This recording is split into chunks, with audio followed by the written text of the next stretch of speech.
Nhasi tabuda takananga kumusha wechitungwiza kuzengeza 1 uko kwataenda kunoona hama inonzi iyo Nicolas Nyikadzino uyo ane makore 34 ekuberekwa. Nicolas ane condition yakaberekwa nayo yatoda kuti tinge tiri tinokurukura naye imozuvawo kuti akaberekwawo necondition yakaita sei. Aiwa, tida kugamuchirai pano pamusha wenyu, pamusha pamunofarira paRuwak Media pamwe chete neSaint TV. Aiwa, tichitenda kuti takwana muri vatano uye muchifara. Kana wanga usati wasubscribe also tichikurudzira kuti usubscribe woturn on your notification bell kuitira kuti every time we upload a video you will be notified. Aiwa, tinoramba tichitenda support yenyu, tichitenda kuti naNicolas pazuva ranhasi imimi semhuri yedu mucharamba muchimubatsira, muchapfuurira mberi nekumusapota. Aiwa, hande tinozvinzwira apo patichagara pasi nemhuri yake tichikurukura kuti ndeapi machallengeswo aanosangana nawo, aakasangana nawo kusvika asvika pari nhasi. Aiwa, handei munozvinzwira.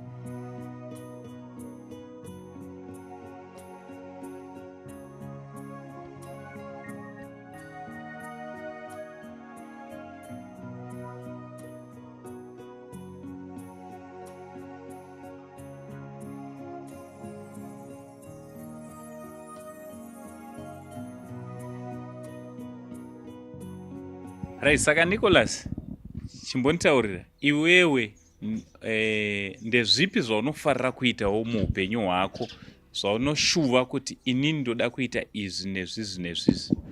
Right, ndichikura kune vanhu vaindisapota vachiti zvonu zvovhoisira kwakanaka paredio, so I would love to be a DJ, radio DJ, ndichipresenta paTV. I love cameras. I love something that is going to do with cameras. Handozvifarira zvisingaite, but semunhu anga ine machallenges anga ainawo, I didn't have confidence in myself. Zvaindibata zvimwe zvekuti ndingazovewo TV presenter kana kuti kuva DJ, because vanhu vanenge vachikuti voice rangu rifani chichichi. Saka DJ waiditira zvakanaka. Ndikaita television presenter ndichihosta kana matalk shows zvinogona kunditira zvakanaka. Talk show yakaita seiyo inoi?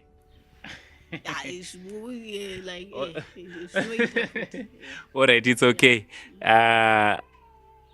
Ndogona umboku enzwaika out there comment section tiudzei kuti Nick tomupa basa here Nick. Watiwapa interview, you are already on TV, hapana chinokutadzisa kuti unge uri a presenter. Izvezvi chimboita presenter timboona. Handiti, are you ready for this? Anything. Yeah. Vambonzwa voice rako kuti handiti toda kuti ambonzwa Nika ambonzwa voice rake kuti vachakufarira here. Kana vakakufarira vachataura comment section. Right guys, what I want you to do, please write comment section what you think about this presenter Nicolas Nyikadzino in the house. Nicolas Nyikadzino, over to you. Good afternoon, ladies and gentlemen. I'm Nicolas Nyikadzino, your presenter, and I'll be. In the studio, we've got a guest who is in the studio who's got a unique story. He's got something that he went through. So this talk show is called Share with Us. So on my talk show, Share with Us, he's going to my guest is going to share with me what he has come or what he has come across. So let's get ready to hear what he has to share with us in this in today's episode. Right, ndamujuma. So Nicolas anoda kunge ari anopinda paTV. I know and I understand kuti out there are a lot of people vanokwanisa kusupport Nicolas. Let's support this young man. Let's support him. Let's help him kubata his dream so that he can support his family. He can live his life as normal. Nicolas, what I want to tell you, kuti you are unique. You are unique. The way you are unique. Zvawakatosikwa wakaitwa naMwari ndo zvaida Mwari. And you are unique. And we as Rowek Media and Saint TV, we love you. And we will support you. And we believe kuti out there, vari kunze uko, they will support you as well. So I've heard that you are a Bible scholar as well. You are a pastor, a student pastor. Yeah, it's true. I go to church. I've been to Bible school. I can preach. You can. Yeah, every Sundays I preach at my church.